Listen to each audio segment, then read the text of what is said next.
Hello friends, ఈరోజు వీడియోలో మీకు లాంగ్ బీన్స్ ఫ్రై, అదేనండి అలసందల ఫ్రై చూపించబోతున్నానండి.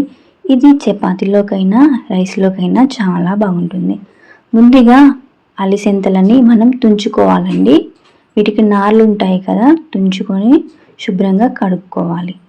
తర్వాత 4 పచ్చిమిర్చి అలాగే ఒక ఆనియన్ తీసుకొని సన్నగా కట్ చేసుకొని స్టవ్ మీద ఒక ప్యాన్ పెట్టేసి ఆయిల్ వేసేసి అందులో జీలకర్ర, పచ్చిమిర్చి, కట్ చేసి పెట్టుకున్న ఆనియన్ వేసి ఫ్రై చేయాలండి.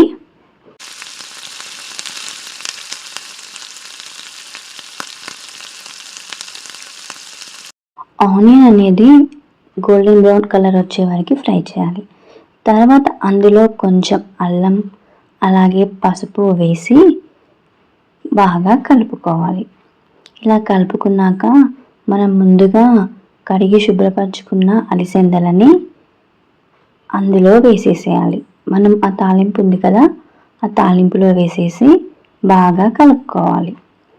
అంతా ఒకసారి బాగా కలుపుకున్నాక పైన మూత పెట్టేసి ఒక 5 నిమిషాలు అలా లో ఫ్లేమ్లో మగ్గనివ్వాలి. చూడండి 5 మినిట్స్కి ఎలా అయిపోయిందో. ఇవి ఒక 20% మనకి ఉడికిపోయాయండి. తర్వాత అవి మాడకుండా ఉండాలంటే మళ్ళీ ఒకసారి కలుపుకొని మళ్ళీ మూత పెట్టేసుకోవాలి. ఇలా మధ్య మధ్యలో మూత తీసుకుంటూ కలుపుకుంటూ మళ్ళీ మూత పెట్టి మగ్గించుకుంటూ ఉండాలి. చూడండి ఆల్మోస్ట్ ఒక 80% కుక్ అయిపోయాయి. ఇలా 80% అయిన తర్వాత ఇందులో 2 టీ స్పూన్స్ ఆఫ్ కారం అలాగే 1 స్పూన్ ఆఫ్ సాల్ట్ వేసేసి మంచిగా కలుపుకోవాలండి. చూడండి మొత్తం కారం సాల్ట్ అనేది కర్రీకి పట్టేలాగా కలుపుకొని తర్వాత మళ్ళీ క్యాప్ పెట్టేసి ఒక 5 మినిట్స్ అలా మగ్గనివ్వండి.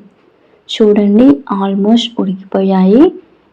కొంచెం కూడా మాడకుండా ఎంత బాగా ఫ్రై అయ్యాయో.